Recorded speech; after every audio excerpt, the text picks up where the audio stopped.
Hi everybody, and welcome to our module on the gastrointestinal blood supply.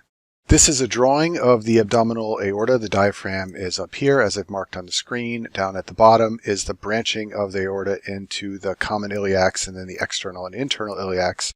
And there are three major branches that come off the abdominal aorta that supply the gastrointestinal organs.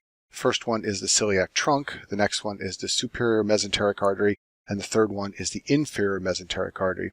There are a couple of smaller branches off of the abdominal aorta. Those include the renals right here and the testicular and ovarian branches, which are here. But what we're going to focus on in this module is the three major branches that supply the gastrointestinal structures, and those are the celiac trunk, the SMA, and finally the IMA.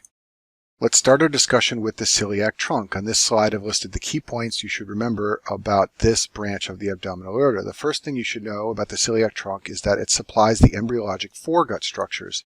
Each of the major branches of the abdominal aorta, the celiac trunk, the SMA, and the IMA, supplies a different embryologic portion of the gut. The celiac trunk supplies the foregut, and as we will see, the SMA supplies the midgut, and the IMA supplies the hindgut. And the foregut structures that are supplied by the celiac trunk include the esophagus, the stomach, the liver, the gallbladder, and the spleen. We'll see a picture of that in a minute.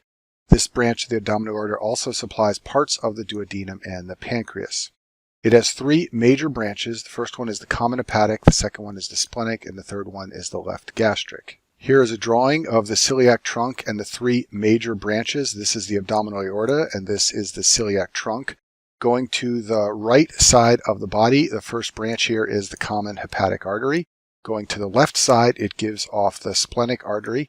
And then coursing superiorly, it gives off the left gastric artery, and the first little branch off the left gastric is called the esophageal artery, shown going up here towards where the esophagus would sit above the stomach. All the blood supply to the stomach derives from the celiac trunk, and on this slide I've shown all the arteries that supply blood to the stomach.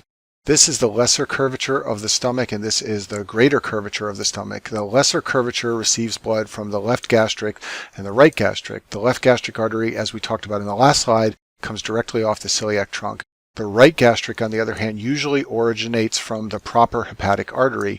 The common hepatic artery branches to give off the proper hepatic heading up towards the liver, and the gastroduodenal artery heading downwards, and the proper hepatic usually gives off the right gastric artery. On the other side of the stomach, we have the greater curvature. That is supplied by the left and right gastroepiploic arteries. The left gastroepiploic is a branch off the splenic artery, as shown here. The right gastroepiploic comes off the gastroduodenal artery. And then finally, the top portion of the stomach here is called the fundus of the stomach, and the cardia of the stomach is where the esophagus enters. And the cardia and the fundus are supplied by short gastric arteries which come directly off of the splenic artery.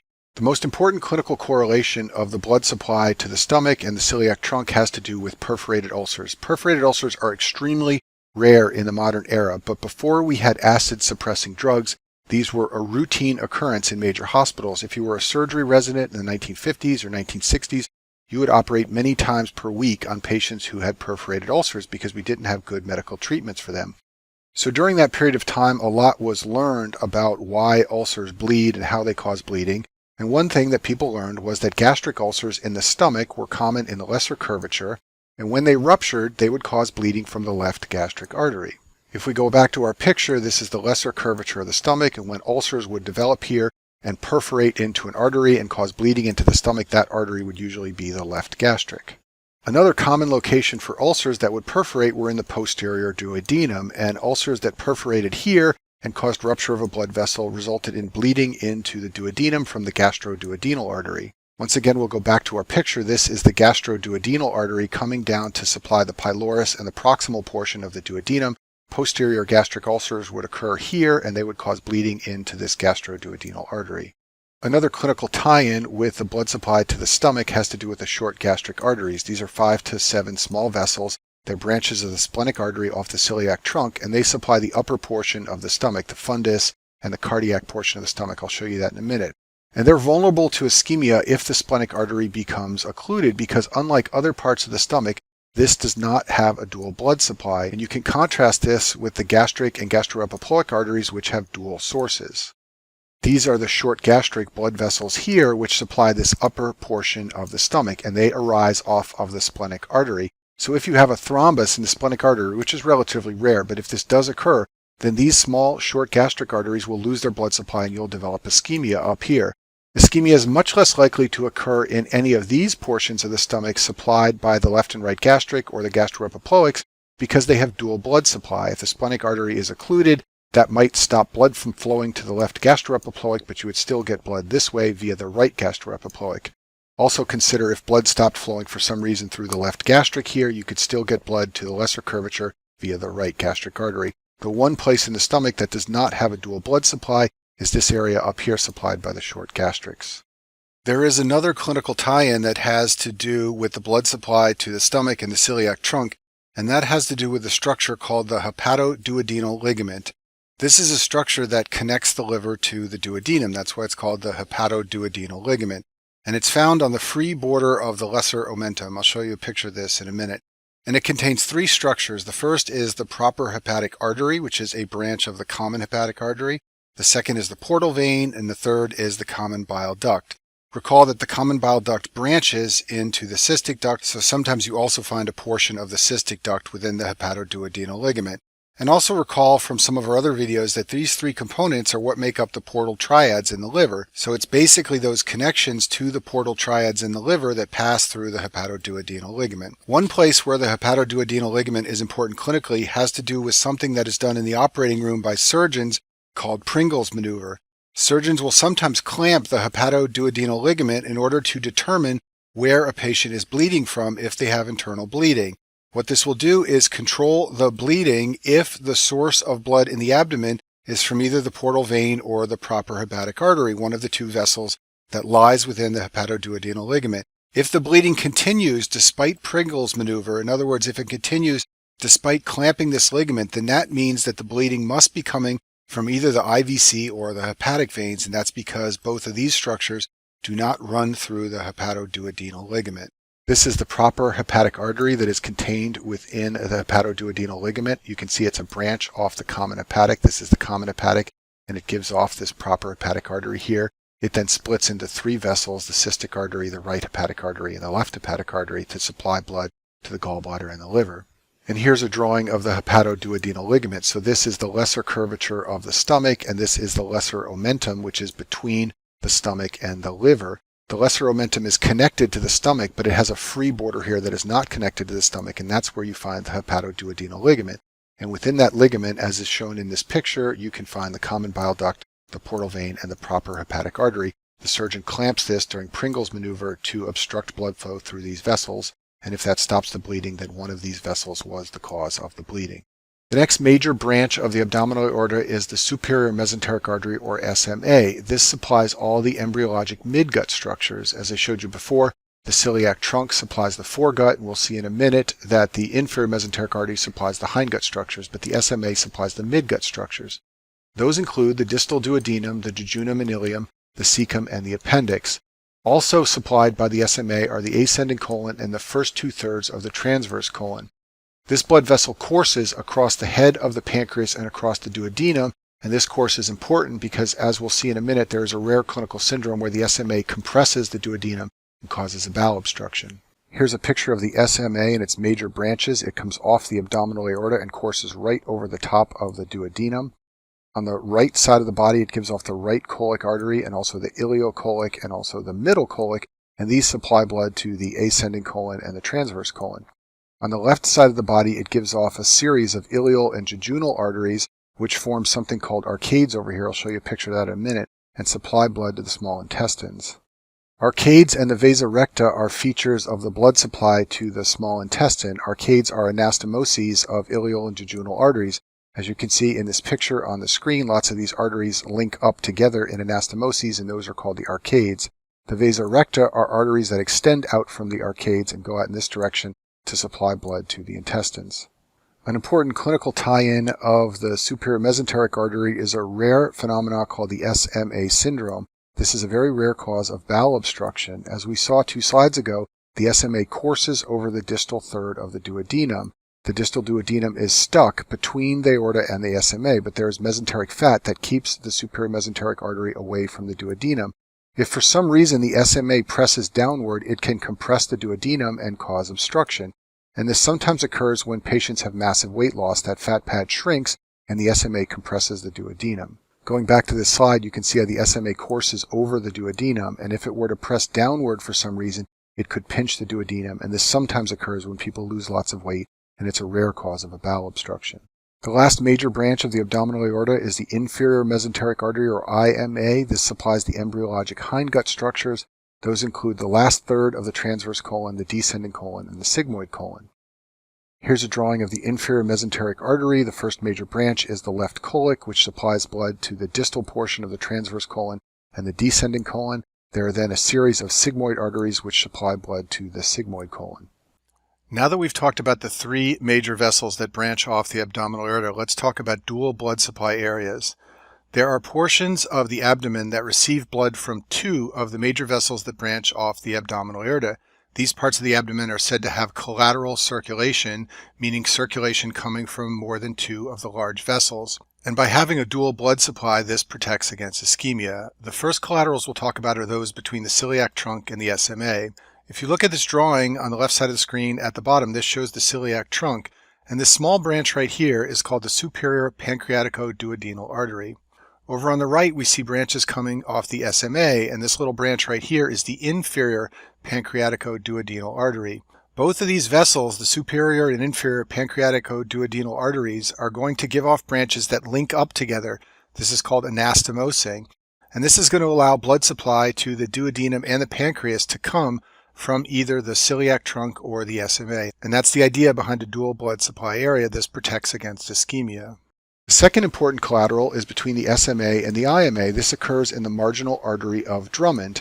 If you look at this drawing of the transverse and descending colon, there is this blood vessel that courses along the transverse colon and down along the descending colon.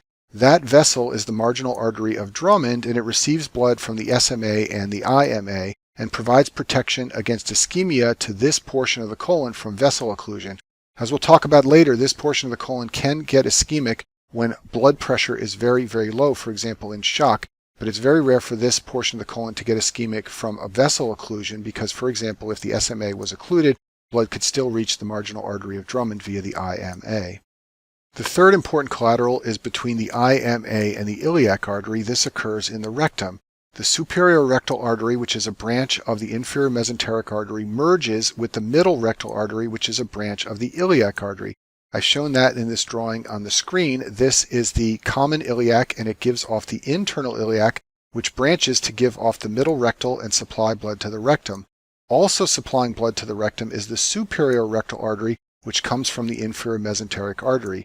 Thus, the rectum has a dual blood supply, and rectal ischemia from occlusion of a vessel is rare.